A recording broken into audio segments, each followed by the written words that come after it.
benzene and aromatic compounds. In this chapter, we will discuss the theory of aromaticity and how it's built on the structure of benzene. So let's begin. Let's begin by looking at the structure of benzene. So if you recall from organic 1, benzene was a hexagon with 3 bonds, and it possessed 2 resonance structures. So these double bonds would move like that.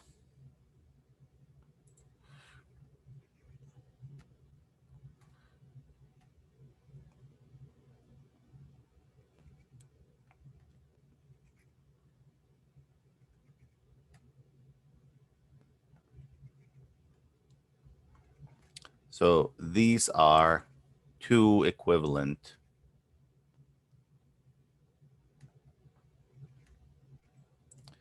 resonance structures. And if you recall, the resonance hybrid, let me redraw this, would look like this. It would be a dotted line. Let me use a different color on the inside.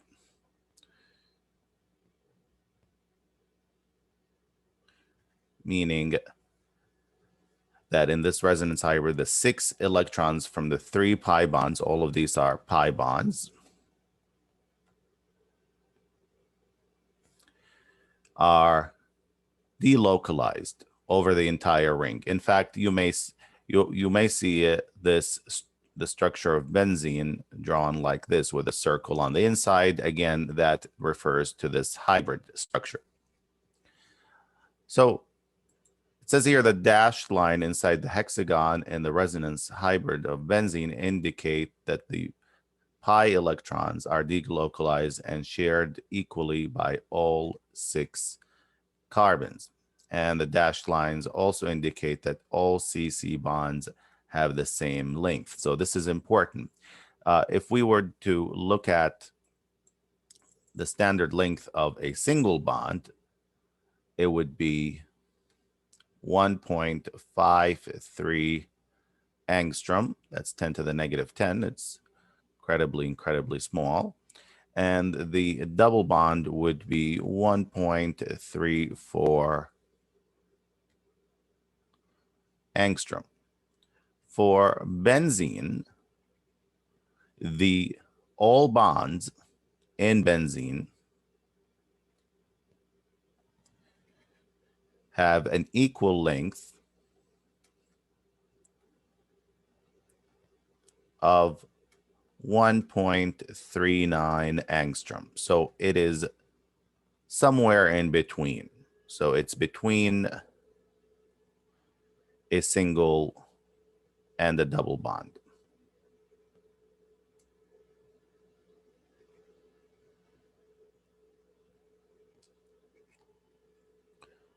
In length.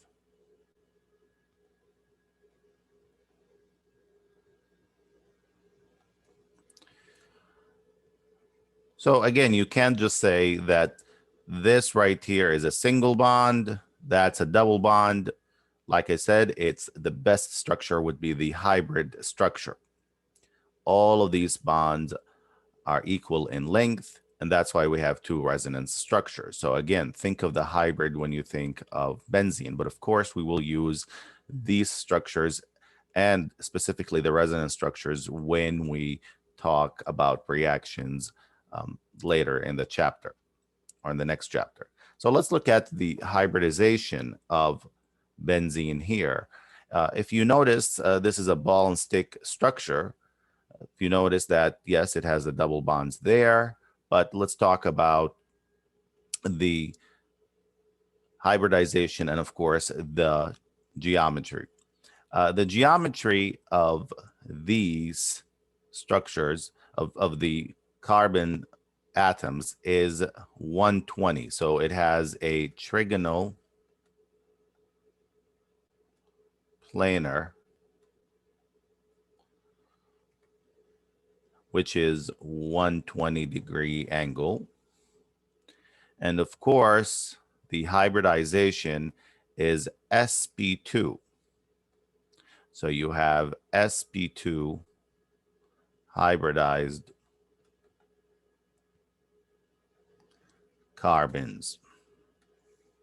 So they are sp2 hybridized and they have a 120-degree angle. So it's a flat molecule, as you see right here.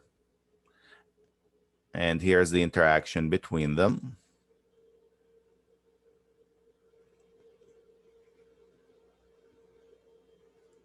And let me use a color to see them.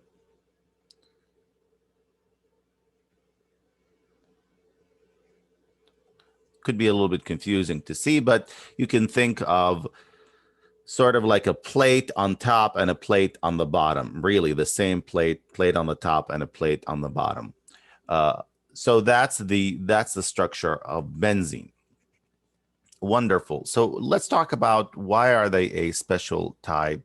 And again, as I said, this is these are sp2 hybridized, and then of course there's a continuous overlap. So there's a continuous. Let me write this down. This is important. Continuous overlap of p orbitals, just like we learned in conjugation. So they are conjugated, and we're going there. Very well. So it says here in the criteria and the concept of aromaticity or aromaticity, and the word here comes from, really, it comes from aroma, and the class of compounds that are called aromatic compounds tend to have a distinct smell and pungent most of the time. So that's where the name comes from. Benzene is the simplest aromatic compound, or the hydrocarbon. Aromatic compounds have unusual stability that goes far beyond what is predicted by simple resonance stabilization. So organic chemists thought about this for decades, and they've always had theories in mind, but they could never interpret the unusual stability by aromatic compounds. So they had to say, okay, is it only resonance? It goes far beyond resonance, as you're going to see right here. So resonance applies to conjugation, but we see that even conjugation right here. So if we were to take a look at a few compounds here. So if you notice here, you have an alkene, just one single bond. And if the reaction takes place and you're going to hydrogenate it, and it goes to cyclohexane. So this is the energy of cyclohexane over here. It would take 28.6 kilocal per mole. Now, if you double the number of bonds, but it's an isolated diene. So this is an isolated diene. Then the energy would double, because 57.2 is double the amount of, so this is twice the amount of energy for the single alkene, for the single double bond. However, you do know from last chapter that this is a conjugated diene.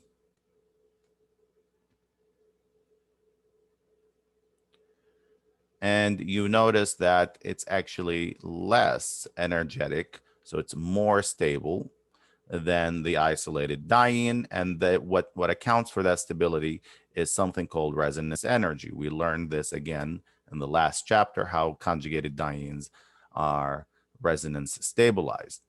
These are not resonance stabilized, the isolated dienes.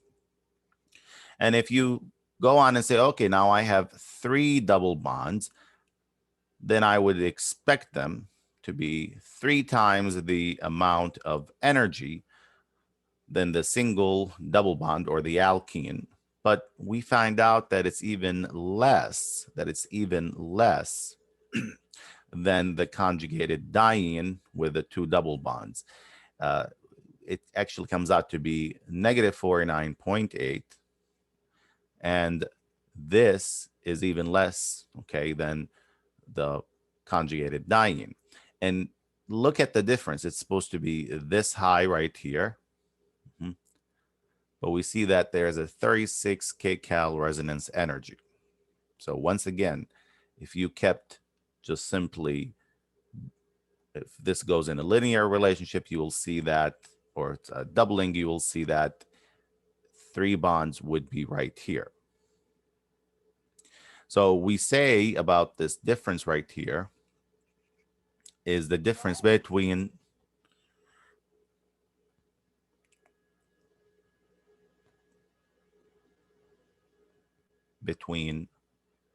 actual and expected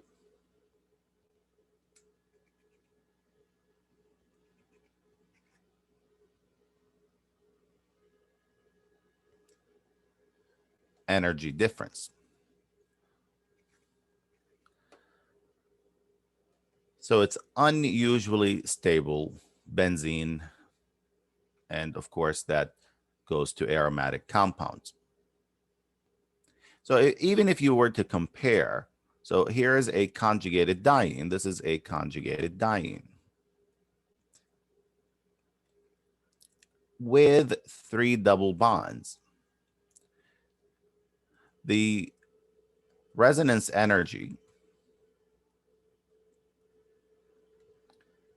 difference would account to only 3.6 kcal per mole.